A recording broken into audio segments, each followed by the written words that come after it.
Thanks so much, and it is a great joy to be here. And this morning was just, I wasn't here yesterday, but this morning has just really inspired me. And hopefully in these next 40 minutes, I won't uninspire you. That's my aim here, to hopefully keep you at least somewhat inspired. Now, just to say, in the program, there's sort of two things there that I was going to speak about. So there's one which I've been introduced to speak about the importance of wisdom and character formation. And then there's the other one, which you may have come to this or chosen this presentation, where it talks about education as the key to Western civilization. So I've prepared for that first one, not the second one. So maybe that's good and maybe that's bad. But I can say that education is crucial for Western civilization. So I'll just give that a big tick. In case you've come on that basis, I'll just confirm that it is absolutely crucial. And in fact, the crisis, I think, for Western civilization today is a crisis of education. That Western civilization, which was built on universal ideas. Often we get this idea that Western civilization is a cultural thing or a thing based on a race or so on, but it's not. It was based on universal ideas. The Greeks, universal ideas of the pursuit of truth and reason and the human person, and the universal ideas from Judeo-Christianity of the one true God for everyone. So it's a universal system. And the West has failed because it's failed to preserve that and pass that on. So that is the true crisis of Western civilization today. So that's ticked, that part. So I'm going to actually speak about the importance of wisdom and virtue in, I guess, classical education. So I'm from Campion College, which is a liberal arts college, but a tertiary college. So higher education, where we offer a Bachelor of Arts in the liberal arts, amongst other things. So we're less involved in the school sense, which is, I guess, more the focus of these days. But I am really interested in the importance of virtue in a liberal arts sort of classical education sense and why that is important. Last week I gave a talk in Christchurch in New Zealand, and the topic of the talk was how philosophy, at least good philosophy, can save the world. And in a sense, when I was thinking about today, thinking, well, how does classical education save the world? So I'm going to use that as a sort of subtitle and then speak about three ways that classical education can save the world. There's lots of ways, a multitude of ways, but I'm going to talk about three and really connected to virtue. So the first way is, and this has been spoken about already today, but a return to wonder. A return to wonder. And I want to connect that way to a crucial virtue associated with classical education. That's the virtue of humility. So this isn't one of the classical virtues. In fact, for the Greeks and Romans, humility was almost a vice. Humility is truly a Christian virtue. For the Jews, they would put up with humility. They saw the value of it, but it wasn't really important. It's only through Christianity that humility becomes important. And a crucial virtue, and I think a crucial virtue in education. And Socrates got that, really. He didn't use that term, or they didn't talk about humility as a moral virtue. But as an intellectual virtue, Socrates certainly got it, and Plato. You know, where does wisdom begin? By knowing what you don't know. Admitting, actually, I don't know. That's where wisdom begins. But for Christianity, so humility coming from a word meaning the earth, you know, to be earthy is to be humble. Humility, the opposite of humility, as we know, is pride, sinful pride. There's a good sense of pride when it's ordered. Ordered self-love is important. But humility is the antidote to sinful pride. And so much of education is prideful today. That I know, and that was referenced this morning, so I don't really want to go back, but you know, everyone being autonomous selves, split off from the world, split off from others. We all think we know something, and I'm as guilty as that as anyone. I'll pontificate about a subject I've got no idea and think everyone should agree with me. So we all fall into that trap. We just think we know, oh, I read this article, so therefore it's true, and I'm going to share that with you, and that's true. This sin of pride that comes in. So humility is crucial, and humility is connected to wonder as well. You just have this sense, well, I'm not God, and just look at this universe. And that's really, in some ways, the beginning of education. St. Bernard of Clairvaux, the great reformer of the Benedictines in the 13th century, or I think 12th century actually, he was asked, well, what are the four cardinal virtues? And he said humility, humility, humility, and humility. They're really at the foundation of things. And I think also education, that's where I think classical education understands this, understands that we approach things with a sense of awe and wonder. And there's two, I guess, extremes today that in many ways classical education is fighting. The first extreme is this idea of scientism or materialism, that everything can be reduced to matter, that everything can be reduced to science and facts, biology with the human person, and so on and so forth. Very reductive mentality, and that is obviously pervasive in the world and pervasive in education. But very prideful. The sense that humanity, we're in control. And we can know things, we just need to study harder, get more facts and so on. So that's on one extreme. The other extreme is relativism, which is mostly moral, but also an intellectual relativism today, particularly in humanities, unfortunately. Less so in the sciences, but even so in the sciences, sometimes we see this relativism, where nothing's true. There's no substance, there's nothing to base one's life on except me. I am the centre of the world. I have my truth. Nothing else matters.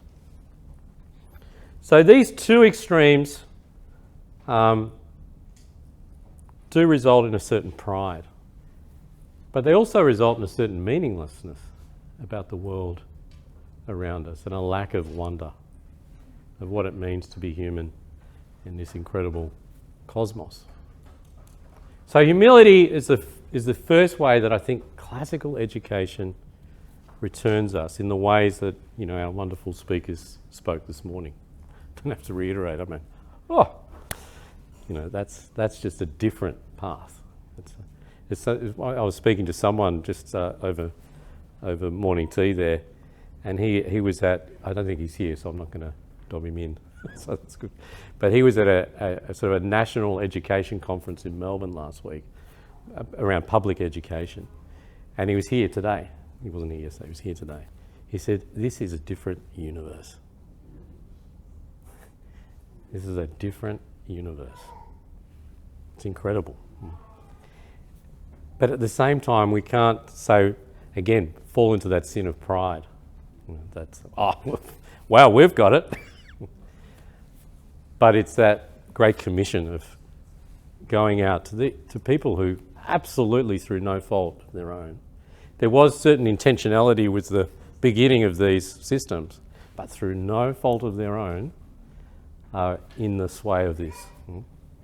So this is that great commission to go out. All right, the second way is a return to wisdom. A return to wisdom. First way, a return to wonder through humility. Return to wisdom. Now, wisdom is a classical virtue, one of the four cardinal virtues. And educating for wisdom is obviously a foundational principle of any classical education. So I want to say a few words about wisdom. For me, the key word about wisdom is integration. And this is sort of an Aristotelian idea of wisdom, and certainly for Aquinas too, to speak about how a wise person is someone who is, in a sense, integrated.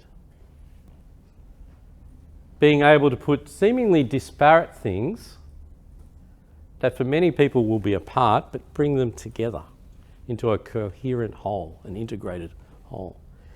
And this is fundamental to what it means to be a human person, because sin basically is fragmentation. Sin is the great fragmentation. The fragmentation of one's body and soul, the fragmentation of one's emotions, the fragmentation of our life. That's what sin is. Integration is the pursuit of holiness, ultimately. To be a whole person, body and soul integrated through, from the Christian point of view, through Christ, who is wisdom incarnate. So I think integration is the key to wisdom. And I think that's true, certainly, say, at a place like Campion College, where we base our curriculum on an integrated curriculum in the pursuit of wisdom. That an academic is not meant to be, or an academic specialisation is not siloed off from other disciplines, but there's a coherent whole in what's being taught. So curriculum should be very much integrated in this sense. But wisdom as a virtue, again, has always been seen as the queen of the virtues, the charioteer of the virtues, the virtue that goes out in front. A virtue associated with common sense.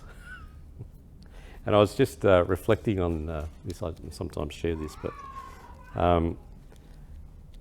there's a real lack of common sense today. And those of you who are, in schools and in school systems, or trying to start a school, or like us in sort of the university sector, we just encounter so much, basically a lack of common sense in the bureaucracies that we have to work through. It's just extraordinary. It's just incredible how much you've got to go through, which just lacks common sense, usually. And again, through no fault of their own, but it's just these bureaucracies just breed this lack of common sense. But anyway, I was struck recently, we've been blessed with 9 children, so we have 9 children, and I don't know if anyone has a large family like that, but we've got a system in Australia. We on Medicare, so you get a Medicare card, and each time you have a child, you get a new card because they add a child to your card, and so on. And anyway, so the first card, there's got 5 names on it. That's fine. Then you get the second card, and so we had 4 names on that card. And then for our next child, they sent us a new card with a new number. So these are the same number with the 2 cards. And then we got another card. And then, I haven't got the other one, but then we had another child and we had another card with another number. So we've got 3 Medicare numbers with 4 cards. So in the last, and then we decided we should do something about this. And I decided, I was really reluctant. My wife said, we've got to say something. So I ended up ringing Medicare. So for 9 months, basically, I've been sort of there, still online. But anyway, I've been discussing at length, why is this the case? Why is this?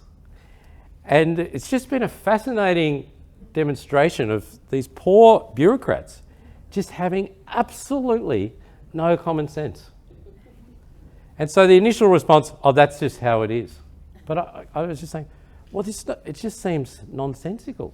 I said, why isn't there 5 names on the second card? You got 5 on the first. Because their first response was say, we can't fit the names. Well, I said, you've got 5 on this one. Could you get 5 on that one? It's just been so fascinating. I'm sure we've all been caught up in this sort of, this lack of common sense. And wisdom is really a common sense. Lived experience. Which is so crucial, and it's why I was again touched by the interplay, during the podcast there, speaking about really wisdom as being lived.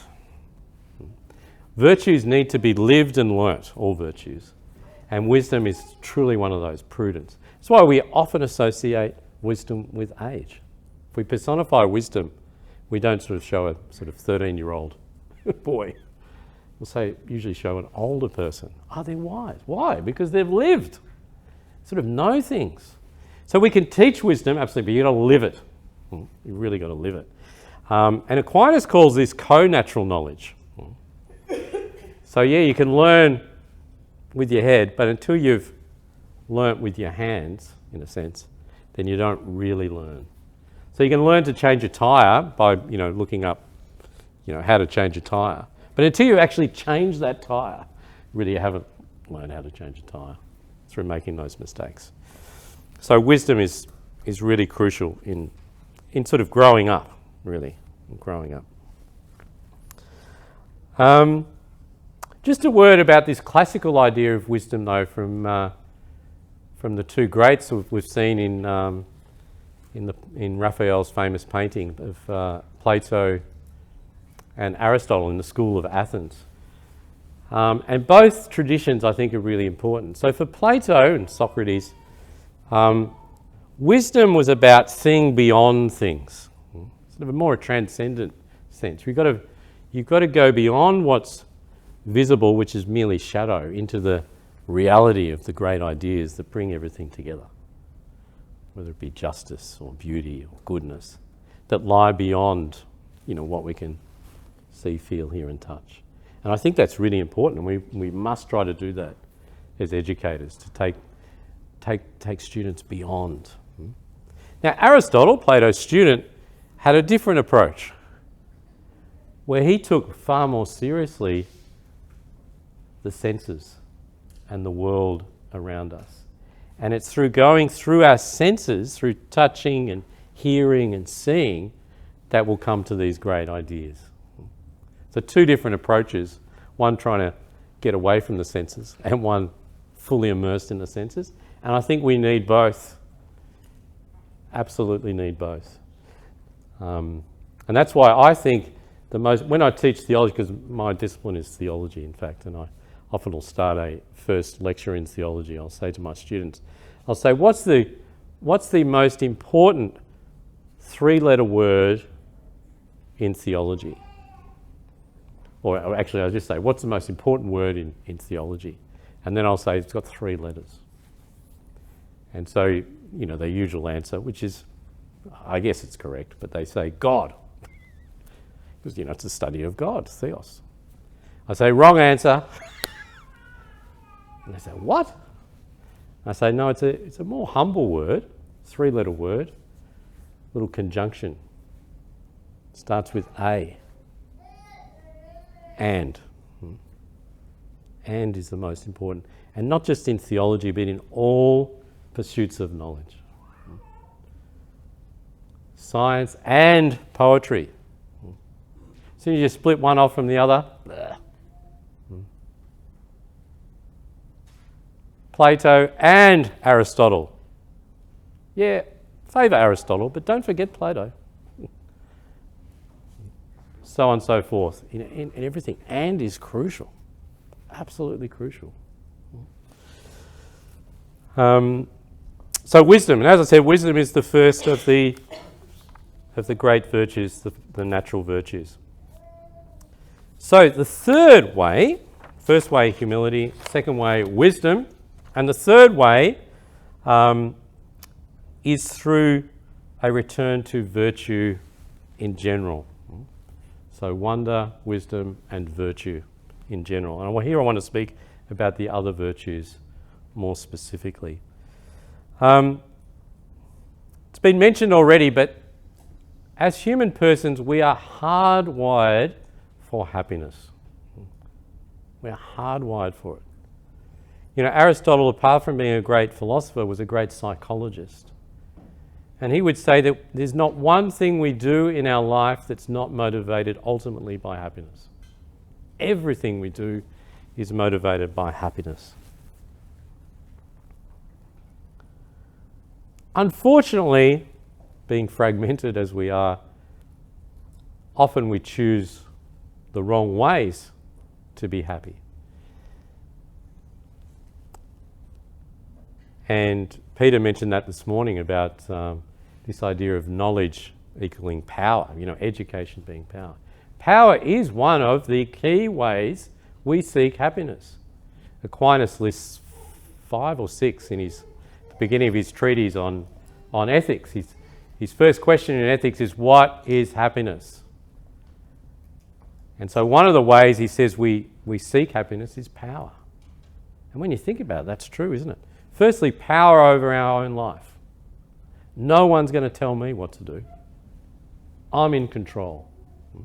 And that makes me happy. So a real false idea of freedom associated with power. But then the idea that I can have control over others. That gives me happiness. But of course, ultimately, it doesn't lead to any happiness.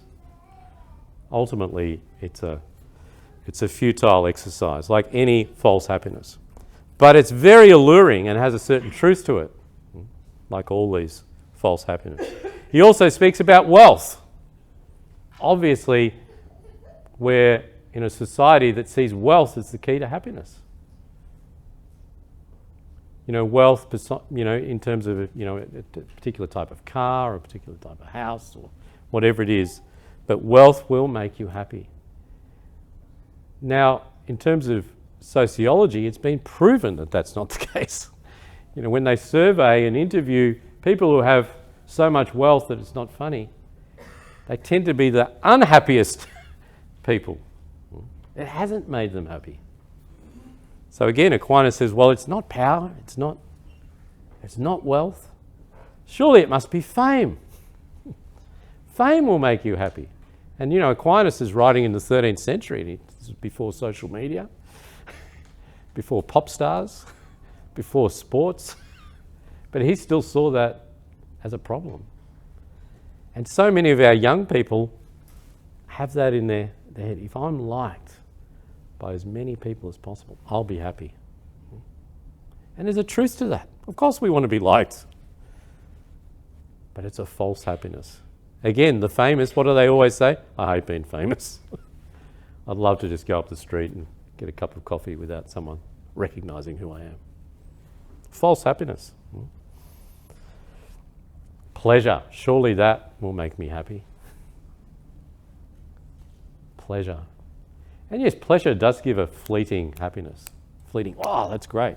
That's why I want to do it again, and again, and again, and again, and again. Now I'm an addict. False happiness, a really false happiness. Unfulfilled happiness.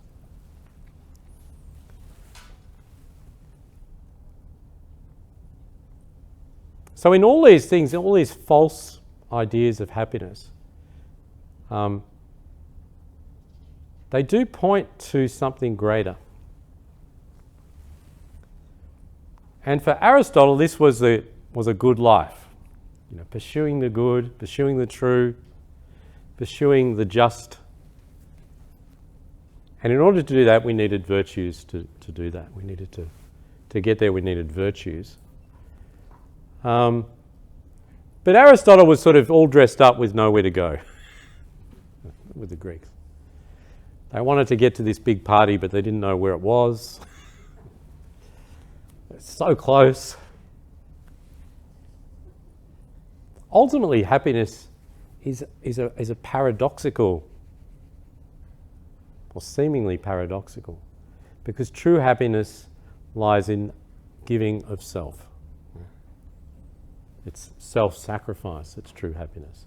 And this is the genius of Christianity.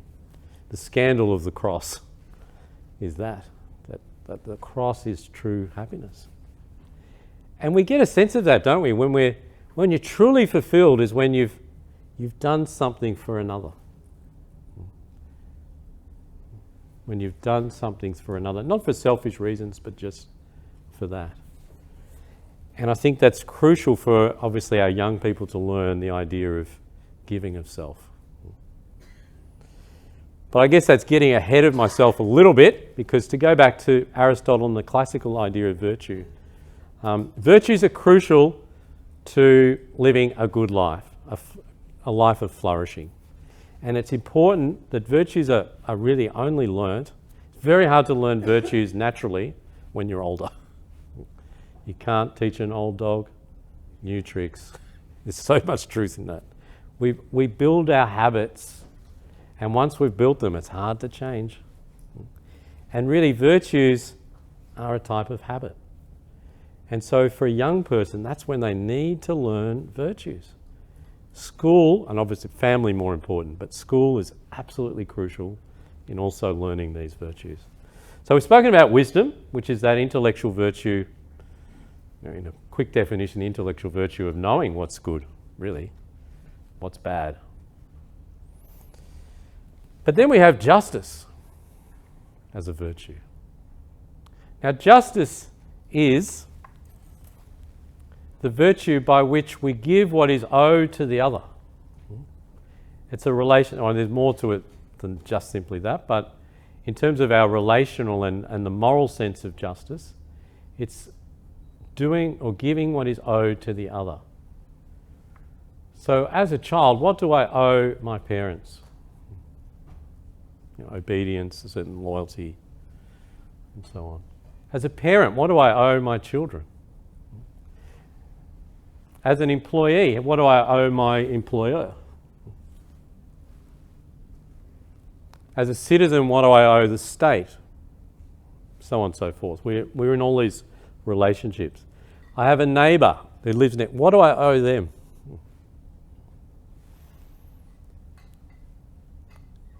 I have God. What do I owe God? That's why Aquinas puts worship in his theory of justice. That worship is an act of justice. I owe God everything, so I worship God. So justice is right at the heart of really of all these moral decisions in my life of what I owe, what I need to give. And they're competing. That's why we need wisdom. Because they're all competing. It's a good thing, obviously, to give my time to my child.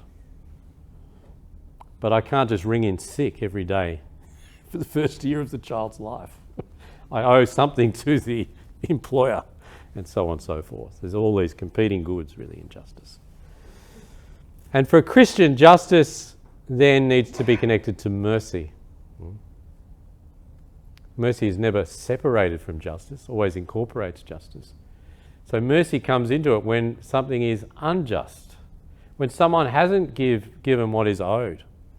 If someone's lied, therefore they haven't given me what they owed me, the truth. Therefore they've lied.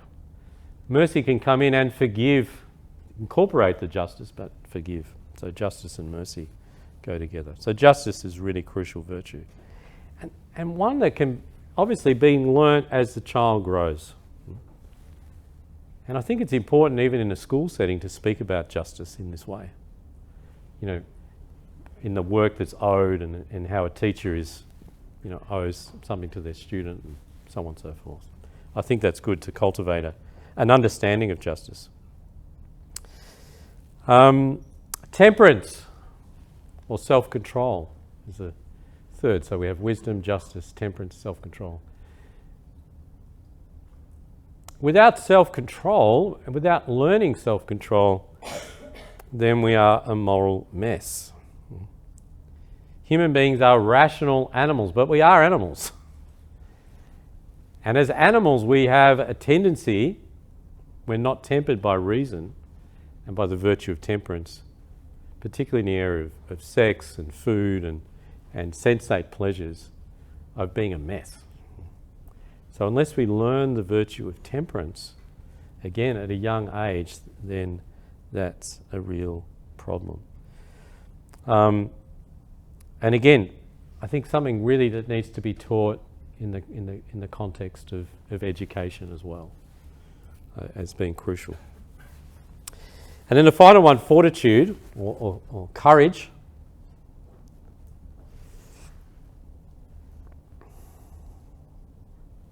So this is the virtue that helps us to do that which is good and avoid that which is evil when it's hard. And it's so often hard. And the first way that fortitude helps us is to fight ourselves. Because often we don't do that which is good because of maybe laziness, or it's too hard. I'd prefer to be doing something else. Courage can come in and say, actually, no, I don't feel like doing this. I'm going to do it. That's moral courage. And obviously, in a society like ours, moral courage is often in the face of others as well, who don't see the good and maybe pushing us to the bad. And this obviously is crucial for our young people to learn this fortitude. And this we're talking here about moral courage, but it is absolutely connected to sometimes this physical courage, which a student must also learn, in that school setting. Even the courage to speak. It's so fraught for some young people, but to give them that.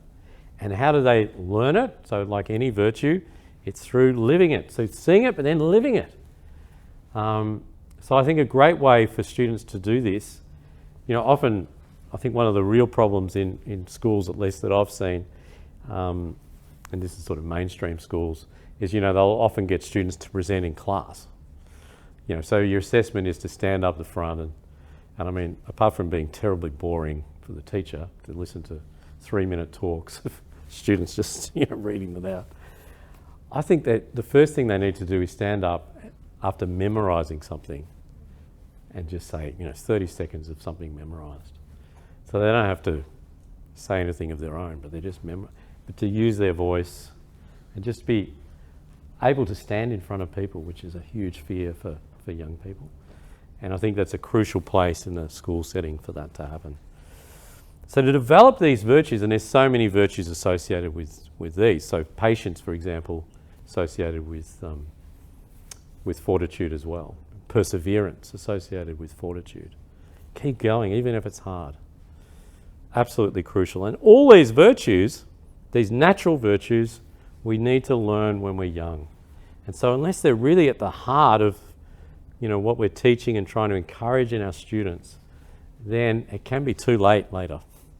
And the beauty of a classical school is that they are at the heart of it. They're part of the classical tradition of education, because that virtue is first taught and demonstrated by the teacher, by the parent, and then lived by the student.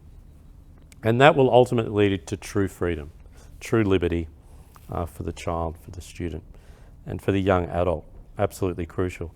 And then we have the theological virtues of faith, hope, and love. And a classical Christian school obviously will have these infused in everything, really. But faith, I'll just speak a quick word about faith. Faith goes back to that first virtue I mentioned, humility. Humility and faith go together. And the great writer of humility and faith was St. Paul. So St. Paul's letters are just full of the importance of faith and humility, because he saw that as absolutely crucial, and the Christian contribution to virtue theory. Faith and humility being connected. When we talk about faith, not just the faith in the, supernatural sense, but faith in others. Faith in one's teachers, faith in the project of the school, faith in one's parents, faith in things that are good. Our children need not to be cynical, but to be people of faith. Hope, obviously, is the great theological virtue that helps us or stops us from navel gazing. So again, a great temptation of pride is to think, what I'm living at the moment is obviously the biggest and worst thing that anyone has ever lived in the history of the entire cosmos. Navel gazing, looking in. And it's true, suffering is real and personal. There's a great film that is, not to everyone's taste, but I really like it, by Terrence Malick, called The Tree of Life. And it's Malick is a philosopher, director, recluse, but but his films are very Christian inspired. And the Tree of Life is basically a prayer. It starts with a citation from the book of Job. And where were you, God? It's God speaking to Job. Where were you, Job, when I created the heavens and the earth, when there was the singing and dancing? Because Job's saying, woe is me. And God's saying, hang on a tick, Job, have a look at this. I'm the author of the cosmos. And the whole film is a meditation on creation and suffering. It's a beautiful meditation on that. And that we need to, the other expression is navel gazing. Another expression is chin up. When things are hard, chin up. Why? Because you look to the horizon. You look to the universe. You look to eternity because of hope. And so again, cultivating hope is really important. Hope is not optimism. Hope is, suffering is real. The world is tough. But God is God and God is good. There is hope. And love being the form of all virtue. The form of the virtues is love. By form, the soul of all the virtues. The meaning of all virtues is love. And ultimately that's self-gift. That's where true happiness is. Love is self-gift. And obviously we can talk about all the different loves like C.S. Lewis does. But ultimately love is that self-gift, the importance of self-gift. Yes, classical education can save the world through wonder and humility, through wisdom, and through a return to virtues, which leads to true freedom and happiness in the gift of self. And I've got to return now to Sydney. I've got to literally run out that door to catch a plane. But it's been great to be with you. We've got our Campion Ball tonight. We've got 400 young people being happy, hopefully in a good way tonight at the college. So it's a terrific occasion. Therefore, I've got to leave to get to that. But it's been great to be with you, and it's very inspiring to be here. And Godspeed to you all.